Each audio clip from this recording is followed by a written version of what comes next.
আজ ভোর 5টা থেকে শুরু হওয়া কুষ্টিয়া এবং হাতিরঝিলে পরিচালিত সাঁড়াশি অভিযানে 46 ইন্ডিপেন্ডেন্ট ইনফ্যান্ট্রি ব্রিগেড একটি ইউনিট গোপন তথ্যের ভিত্তিতে সফলভাবে 2 জন শীর্ষ সন্ত্রাসী এবং তাদের 2 জন সহযোগীকে গ্রেফতার করতে সক্ষম হয়।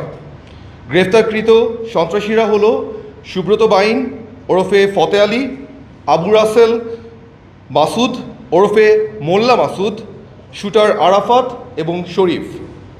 অভিযান চলাকালে তাদের কাছ থেকে উদ্ধার করা হয়েছে 5টি বিদেশি পিস্তল, 10টি ম্যাগাজিন, 53 রাউন্ড অ্যামুনিশন এবং একটি স্যাটেলাইট ফোন। এই চক্রটি দেশের বিভিন্ন অঞ্চলে হত্যা, চাঁদাবাজি এবং নাশকতা চালিয়ে এসেছিল। উল্লেখযোগ্যভাবে সুব্রত বাইন এবং মোল্লা মাসুদ হল তালিকাভুক্ত 23 জন শীর্ষ সন্ত্রাসী দলের অন্যতম নেতা এবং 7 স্টার চক্রের মূল পরিকল্পনাকারী। এই অভিযান ছিল দীর্ঘদিনের গোয়েন্দা তৎপরতা এবং পরিকল্পনার ফসল।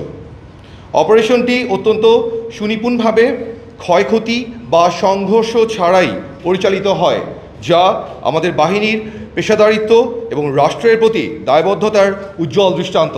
টানা 7মবারের মতো বেস্ট টিস্যু পেপার ব্র্যান্ড হিসেবে স্বীকৃতি পেয়েছে বসুন্ধরা টিস্যু।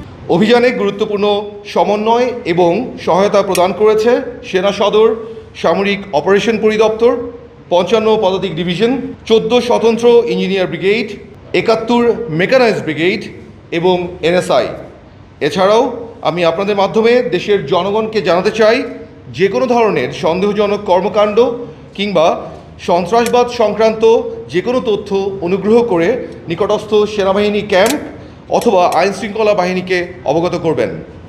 আমরা আবারও দৃঢ়ভাবে বলতে চাই, সেনাবাহিনী প্রধানের সুস্পষ্ট নির্দেশনার আলোকে দেশের অভ্যন্তরীণ নিরাপত্তা এবং জনগণের জানমালের সুরক্ষায় বাংলাদেশ সেনাবাহিনী সর্বোচ্চ প্রস্তুত এবং প্রতিশ্রুতিবদ্ধ।